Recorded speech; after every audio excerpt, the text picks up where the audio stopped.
सौरभ हत्याकांड में postmortem report में चौंकाने वाले राज खुले हैं। मेरठ के सीएमओ डॉक्टर अशोक कटारिया ने कहा कि पोस्टमार्टम की प्राथमिक रिपोर्ट में मालूम हुआ है कि 2 हफ्ते से ज्यादा वक्त पहले सौरभ की हत्या हुई थी।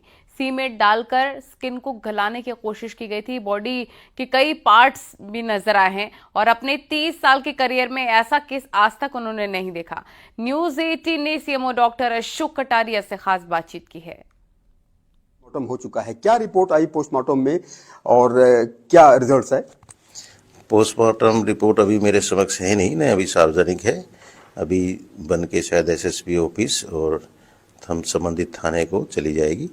अभी जो छोटी सी मुझे जानकारी है, जो मैंने अपने सूत्रों से पता किया है कि बॉडी कई पार्ट्स में थी और लगभग 2-3 सप्ताह पुरानी बॉडी माना गया है कि वो इमेसिनेशन अवस्था में थी और उसकी जो कंडीशंस थी, दांत हिल रहे थे और स्किन पील ऑफ हो गई थी, ऑर्गन्स लुंज हो गए थे। तो उसके आधार पे शायद डॉक्टर साहब ने जो भी रिपोर्ट बनाई थी पोस्टमार्टम रिपोर्ट, वो उसमें हो गया है।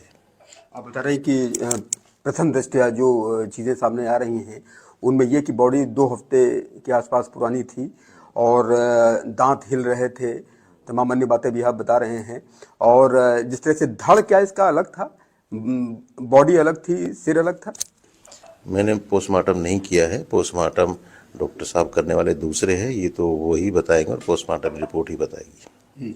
और डॉक्टर साहब, जिस तरह का ये केस सामने आया और ड्रम में सीमेंट से उसको फुल प्रूफ एक तरह से कर दिया गया कि लाश कहीं किसी को नज़र ना आए, ऐसा आपके करियर में कभी इस तरह का वाकया आया है कि लाश को ड्रम में भरा गया और उसके टुकड़े किए गए, बाद में उसमें सीमेंट का घोल डाल दिया गया, सीमेंट को काट काट करके आप लोगों को बॉडी को निकालना पड़ा? I think it is one of the rarest case in your life as well. हाँ, नहीं, ये मेरी लाइफ में इस तरह का पहला मैटर सामने आया है और बाकी शातिर लोग अलग अलग तरीके से अपना अपना दिमाग लगा के इस तरह की चीज़ों में जो मर्डर करते हैं और उनको छुपाने की कोशिश करते हैं। ये अजीब गरीब तरह का एक तरह का नया केस आया, इससे पहले कभी इस तरह सुना नहीं गया, पहली बार मैंने देखा है।